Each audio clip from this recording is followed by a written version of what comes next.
Alright, so let's talk about Chained Echoes. This has been on my radar since I first saw the trailer only a couple of months ago. At first glance, it hit all the right notes for me in terms of what a modern retro looking JRPG should be. So, did it live up to my expectations, or is this something you should just skip over? I'll be going over a little bit of how the game plays and then my final thoughts on if Chained Echoes is going to be worth your time and money. Let's get started. It was developed by Matthias Linda and published by Deck 13. It's available on Nintendo Switch, PlayStation, Xbox, and PC platforms. I played the Steam version. It's currently going for $24.99 US. The story takes place in a fantasy, medieval, steampunk setting. Three major nations are at war, and you end up in the middle of a destructive event that takes the lives of thousands. You'll be taking control of a band of characters as you journey across the land of Valandis. Each of these main characters have their own backstories and motivations. What do each of their roles play in the rise of the ancient dark grimoire that threatens the nations? Can they overcome their differences and save the world? And that's the setup. Let's go over how the game actually plays now, beginning with combat. Chained Echoes uses a turn-based battle system, with your party members taking an action, the enemy, and repeating until one side falls. You have a basic attack option, defend, items, and skills to use against your foes. You'll use 4 party members at a time, but can switch between 4 others later on once you unlock them through progressing the story. You can link each other character to one another, and they can only tag team out with your chosen pairing.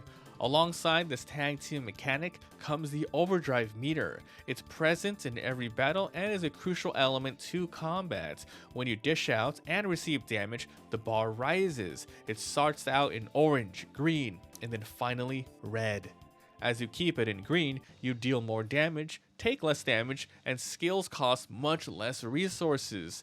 But if you overheat in the red, you'll end up taking more damage. You can lower the overdrive meter by simply defending or activating certain skills.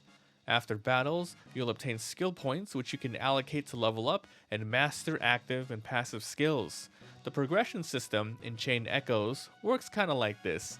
Levels are basically tied to important story combat moments, meaning bosses and stuff like that.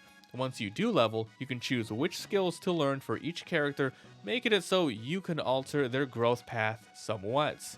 Besides just leveling, you can outfit your character with equipment. Weapons, armors, accessories, and class emblems will further let you customize your character builds. For example, you'll unlock a cleric emblem which excels in healing, giving you skills and stats that go with that class. Any one of your characters can equip this and use their benefits. If you use it long enough, you can master the skills and equip them forever, even without the emblem. Class mixing and experimenting is highly encouraged. Outside of combat, you'll be running around the world finding secrets, loots, and furthering the story.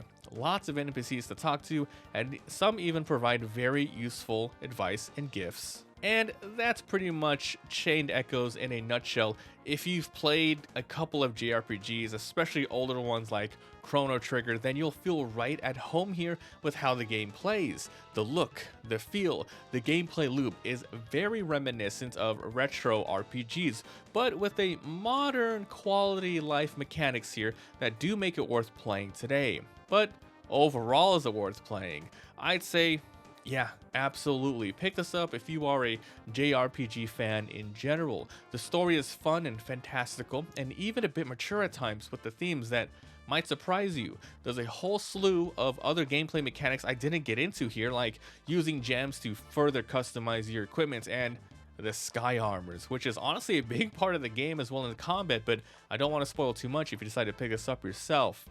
It looks like an indie game, and yeah, I will admit at first glance it kind of looks generic and absolutely does not stand out, with the first impression. But for those of you who don't mind the art style and the setting in general, you will find a great game package here.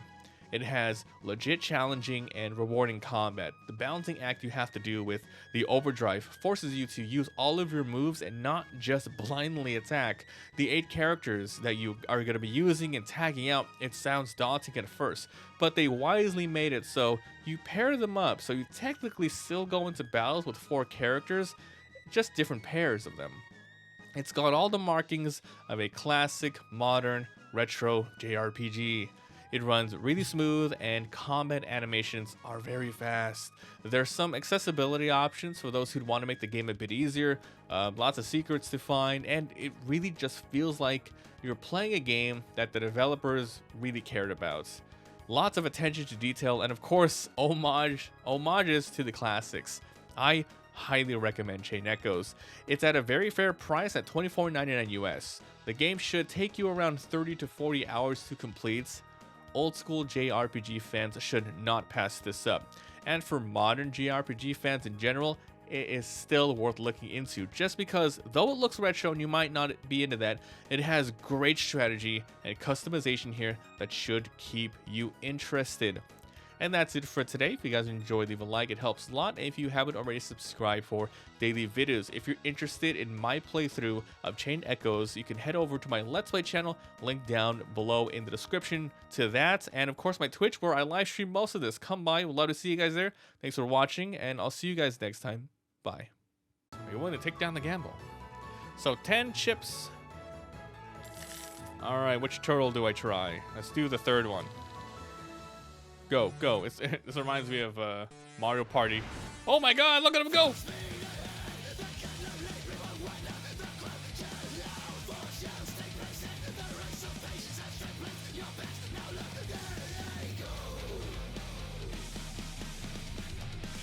We got last place!